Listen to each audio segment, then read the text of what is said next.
kada bukod po sa pagiging pangalawang magulang sa paaralan ng ating mga anak, ang mga guro po ay maaari ring ituring na modern day heroes ng ating panahon. Dahil sa kanilang dedikasyon at pagsasakripisyo para mabigyan ng dekalidad na edukasyon ang mga estudyanteng tinuturuan nila.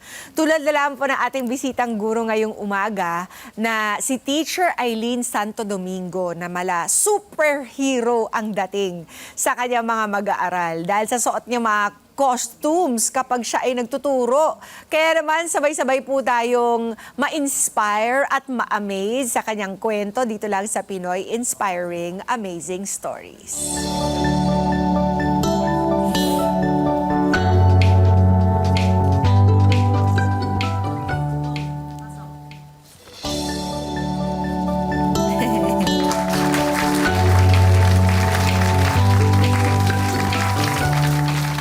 Isang masaya at puno ng pag-asang araw, mga kada. Ako si Teacher Eileen, ang inyong gurong gabay sa mga kwentong masasaya at makukulay. Ang mga kwentong ito ay para sa mga batang Pilipino saan mang panig ng mundo. Ang pamburang tsinelas. Suot ang lumang blusa at kupas na palda. Handa na akong pumasok sa eskwela. Kasama ang aking mga kapatid at kaeskwela, maingat kaming naglakad sa baku-bakong kalsada. Maaga pa, sa paaralan kami ay nakarating na. Nagsimula nang magturo ang aming maestra. Magsusulat kami ng mga letra.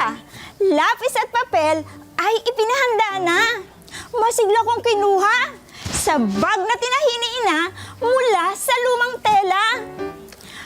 Masaya kong sinimulan ang pagsulat ng bawat letra gamit ang lapis na may 2 pulgada.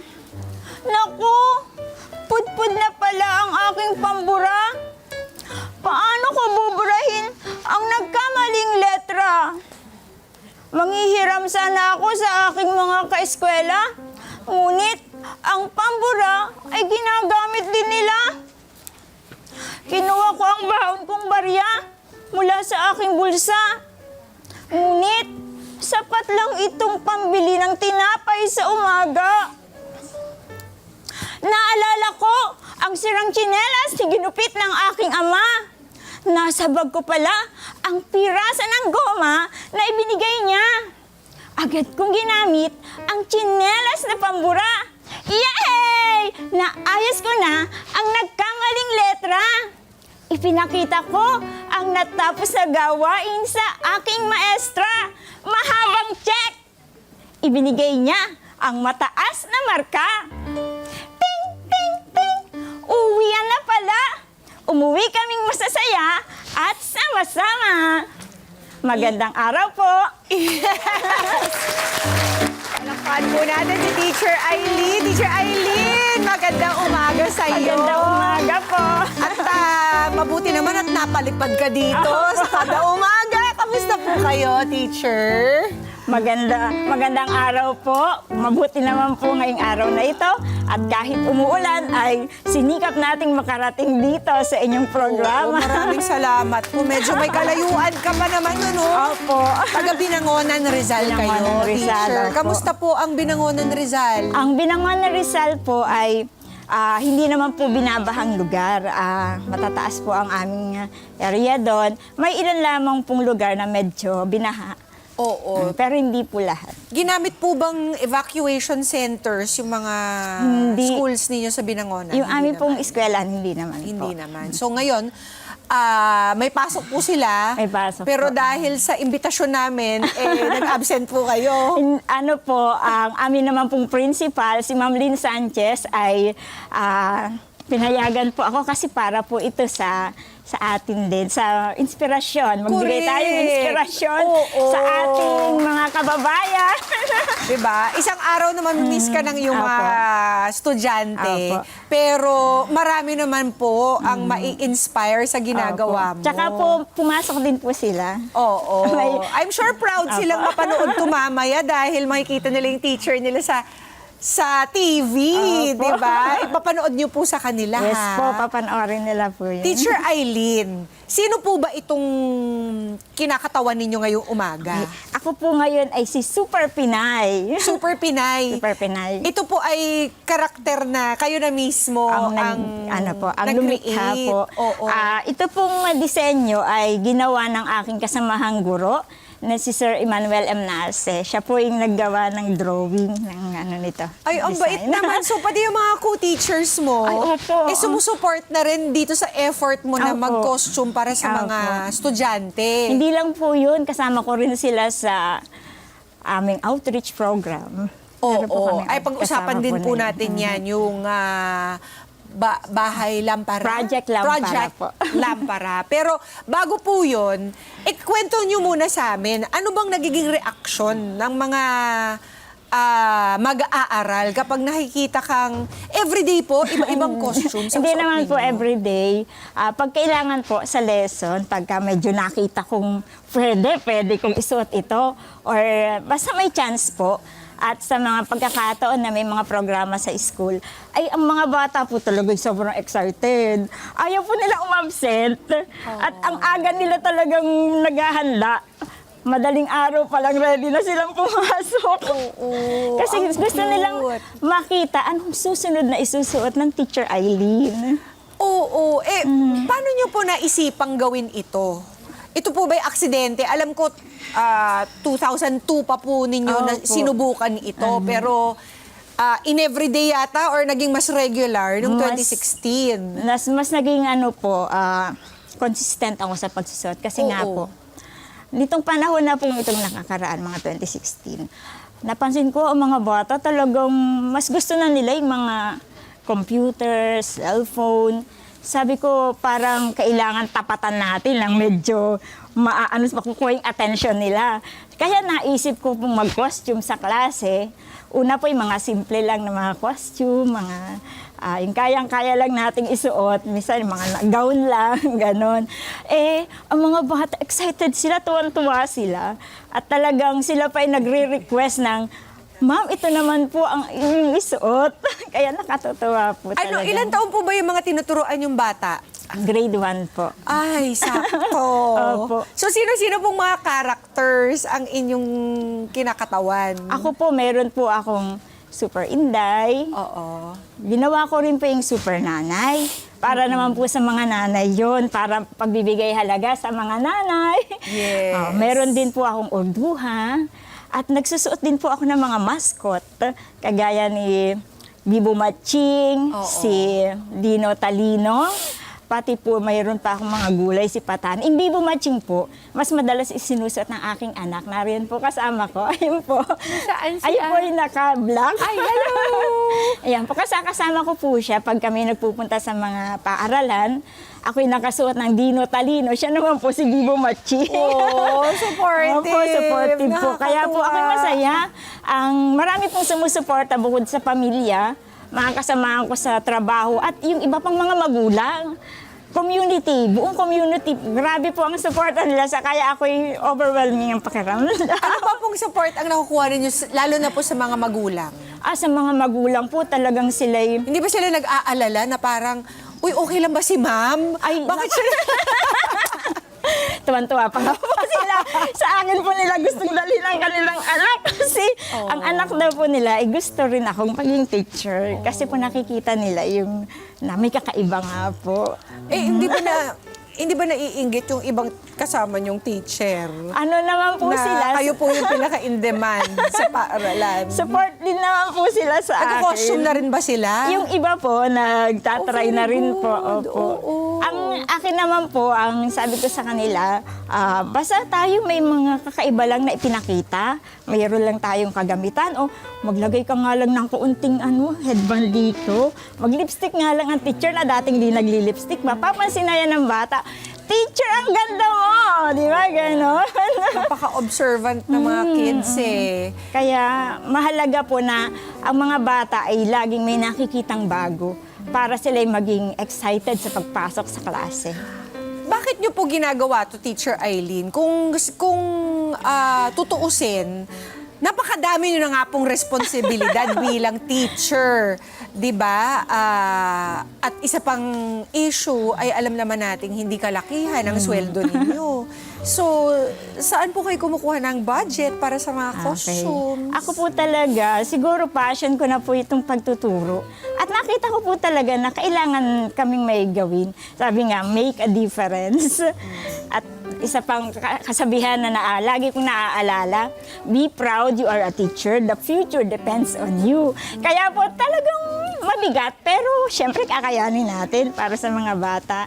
Oo. Ano po yung pinaka-satisfaction nitong ginagawa ninyo para sa inyo? Siyempre po talagang pag nakita ko ng mga batay natututo at bonus pa na nag-e-enjoy sila, ay ibang-iba po talagang pakiramdam. Napakasaya.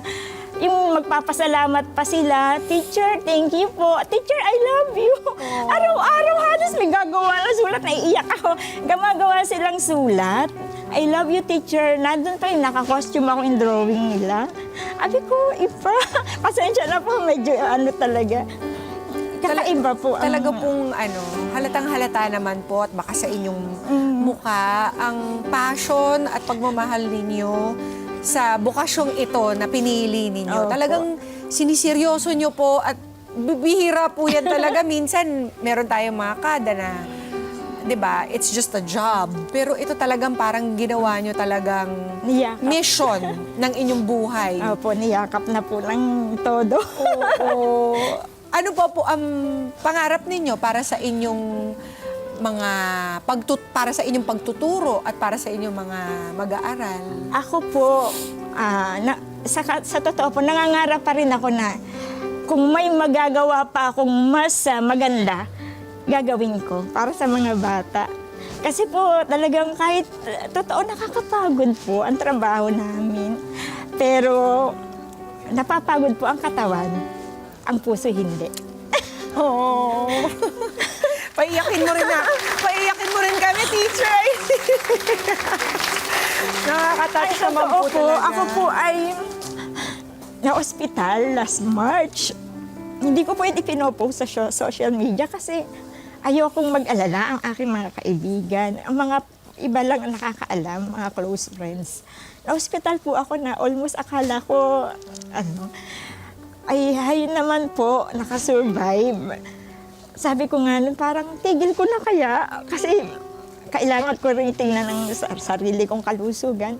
Pero hindi, andyan yung mga bata, nag-aabang sila, naghihintay, kaya tuloy hanggat kaya. Patuloy tayo magbigay ng inspirasyon at pag-asa sa ating mga kapwa guro, mga bata, mga magulang, sa kapwa, sa lahat ng ating kapwa Pilipino. God bless you po, Teacher Aileen.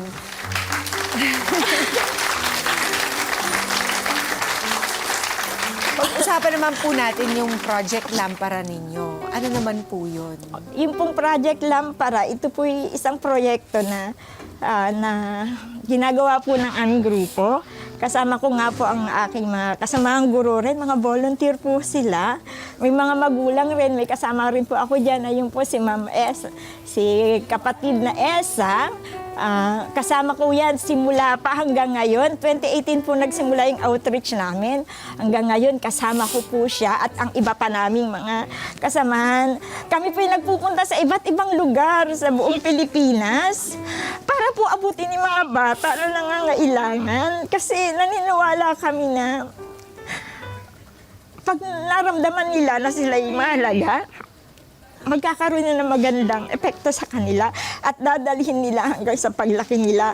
Yung simple lang pong pagbibigay namin sa kanila ng mga lapis, papel, pagbibigay ng pagkain, pansit, sopa, sinapay, malaking bagay na po yun para magbigay sa kanila ng positibong pakiramdam. Di po ba? Yes. Amen to that, Teacher Aileen. Ganong katagal niyo pa po ito gagawin? Hanggat kaya po. Hanggat may lakas at kakayahan, hanggat may mga naniniwala, hanggat may mga kaibigang sumusuporta, hanggat ang pagpapala ng Panginoon, hindi po yan talagang kukupas. Hindi po yan. Nariyan po, sabi nga namin, tuloy ang blessings. tuloy ang biyaya na ibinibigay sa amin. Kaya kami po yung nagpapatuloy talaga. Gaya po ngayon, dahil nangyari po itong kalamidad, nagpaplano po kami magsagawa ulit ng outreach. Kasi po, hindi lang po sa mga bata, pati rin po sa mga nasa lanta ng kalamidad, kami po tumutulong din. Kaya po, ito pong pagkalipas po nitong mga araw na ito, kami po ay magsasagawa ng outreach sa iba-ibang lugar po dito. Teacher Eileen, isa lamang po kayong patunay na talagang kahit sino sa atin ay pwedeng tumulong and kahit sino sa atin ay pwedeng makagawa ng difference, di ba? Kahit na sa maliit na paraan lamang.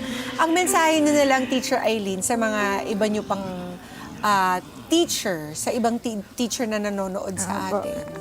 Okay, sa akin po mga kapwa-guro, tayo po ay, alam ko lahat tayo ay nagsisikap na maibigay yung the best natin.